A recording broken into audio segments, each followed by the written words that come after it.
Hello friends, और क्या हालचाल, कैसे हो। तो फ्रेंड्स, आज की इस वीडियो में क्लास 12th केमिस्ट्री की पूरी किताब से 10 महत्वपूर्ण लघु उत्तरीय प्रश्नों को देखेंगे जो कि बहुत ही महत्वपूर्ण है। तो चलिए देखते हैं। जैसा कि फर्स्ट है, पावर एल्कोहल, फिनाल के उपयोग, विलियमसन संश्लेषण विधि, स्मिट अपक्रिया, कार्बोहाइड्रेट और ग्लूकोज की संरचना, राउल्ट का नियम, नार्मलता, कोलराउस का नियम और धातुओं का संक्षारण। तो इतने टॉपिक को बहुत ही शानदार तरीके से सॉल्व करेंगे। तो चलिए देखते हैं। जैसा कि फर्स्ट है पावर एल्कोहल। तो पावर एल्कोहल किसे कहते हैं? तो फ्रेंड्स, 20% एथिल एल्कोहल तथा 80% पेट्रोल का मिश्रण पावर एल्कोहल कहलाता है।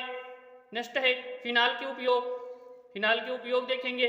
फिनाल का उपयोग कीटाणुनाशक के रूप में करते हैं। इसका उपयोग बैकेलाइट तथा विस्फोटक पदार्थ बनाने में किया जाता है। जैसे कि फ्रेंड्स, फिनाल का उपयोग विस्फोटक पदार्थ बनाने में और बैकेलाइट बनाने में किया जाता है। इससे पिक्रिक अम्ल बनाया जाता है। तो ये होता है फिनाल का उपयोग। नेक्स्ट टॉपिक, विलियमसन संश्लेषण विधि। यह विधि बहुत ही महत्वपूर्ण है। तो चलिए सॉल्व करते हैं। देखेंगे, जब एथिल क्लोराइड को सोडियम एथॉक्साइड के साथ गर्म करते हैं तो डाई एथिल ईथर बनता है। यह विधि विलियमसन संश्लेषण विधि कहलाती है। तो चलिए समीकरण को सॉल्व करते हैं। एथिल क्लोराइड का सूत्र होता है C2H5Cl और सोडियम एथॉक्साइड का सूत्र होता है C2H5ONa। तो चलिए लिखेंगे C2H5 यह है डाई एथिल ईथर। ये आपका जो बना डाई एथिल ईथर। और कुछ बनेगा इसमें, जैसे कि यहाँ से Na यानी कि सोडियम और यहाँ से Cl यानी कि क्लोरीन। तो ये दोनों मिलकर बना लेंगे NaCl, सोडियम क्लोराइड। तो फ्रेंड्स, ये होता है आपका विलियमसन संश्लेषण विधि। चलिए नेक्स्ट टॉपिक। तो फ्रेंड नेक्स्ट है स्मिट अभिक्रिया। इस अभिक्रिया में एस्टिक अम्ल को H2SO4 की उपस्थिति में हाइड्रोजोइक अम्ल के साथ अभिक्रिया कराते हैं तो मेथेनामीन बनता है। तो फ्रेंड्स चलिए, लिखा है एस्टिक अम्ल का सूत्र CH3COOH और हाइड्रोजोइक अम्ल का सूत्र होता है N3H। सिंपल लिखेंगे CH3 और मेथेनामीन का सूत्र होता है CH3NH2। ये हो जाएगा मेथेनामीन का सूत्र। इसमें बचता क्या है? बचता है CO2 यानी कि कार्बन डाइऑक्साइड, और यहां से एक N यहां पर गया तो 2 N बचा, तो N2 गैस मुक्त हो जाएगी। तो ये होता है स्मिट अभिक्रिया।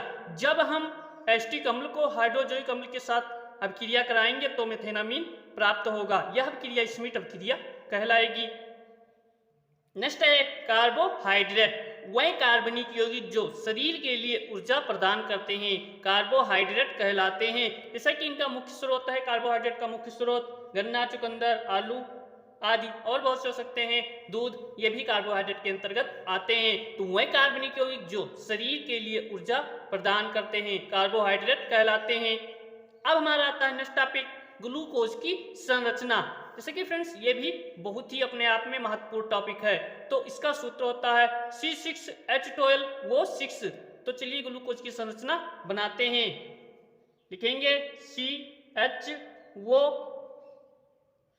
Bond CH bond OH bond CH bond OH bond CH bond OH bond CH bond OH और अंत में बांड CH2OH। अब देखेंगे सभी कंप्लीट हैं, हाइड्रोजन ऑक्सीजन या नहीं।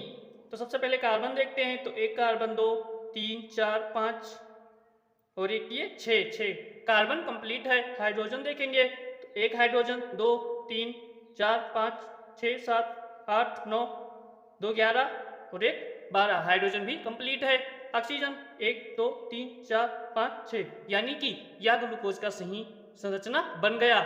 चलिए नेक्स्ट देखेंगे। नेक्स्ट टॉपिक था नार्मलता। तो 1 लीटर विलेन में उपस्थित विलेय के तुल्यांकों की संख्या विलेन की नार्मलता कहलाता है। जैसे कि फ्रेंड्स 1 लीटर विलेन में उपस्थित विलेय के तुल्यांकों की संख्या विलेन की नॉर्मलता कहलाएगी। इसे कैपिटल एन से व्यक्त करते हैं। इसका मात्रक होता है तुल्यांक प्रति लीटर। नॉर्मलता का मात्रक होता है तुल्यांक प्रति लीटर। इसे कैपिटल एन से व्यक्त करते हैं तो कैपिटल एन बराबर होता है small w upon capital E into V in litre, जहां पर स्मॉल w विलेय का भार है, कैपिटल ई विलेय का तुल्यांकीय भार हो जाएगा और कैपिटल वी विलेन का आयतन। तो यह होता है नॉर्मलता। नेक्स्ट है राउल्ट का नियम। तो इस नियम को देखते हैं। इस नियम के अनुसार समान ताप पर किसी विलयन के वाष्प दाब का आपेक्षिक अवनमन उसके विलेय के मोल प्रभाज के बराबर होता है। इसका सूत्र होता है P nought minus P S upon P nought बराबर small n upon small n plus capital N. इस तरह से सूत्र हो जाएगा, जहां पी नॉट विलायक का वाष्प दाब है, पी एस विलयन का वाष्प दाब है और स्मॉल एन विलेय के मोलों की संख्या और कैपिटल एन विलायक के मोलों की संख्या है। तो फ्रेंड्स ये होता है राउल्ट का नियम। नेक्स्ट देखेंगे। नेक्स्ट है कोलराउस का नियम। तो अनंत तनुता पर किसी विद्युत अपघट्टयी विलयन की तुल्यांकी या मोलर चालकता विलयन में उपस्थित धनायनों तथा ऋणायनों की अनंत तनुता पर चालकताओं के योग के बराबर होता है। इसका सूत्र होता है लैम्डा इनफाइनाइट बराबर lambda infinite plus plus lambda infinite minus. तो ये हो जाता है कोलराउस के नियम का सूत्र। तो ये हो फ्रेंड्स कोलराउस का नियम। अब नेक्स्ट टॉपिक देखते हैं।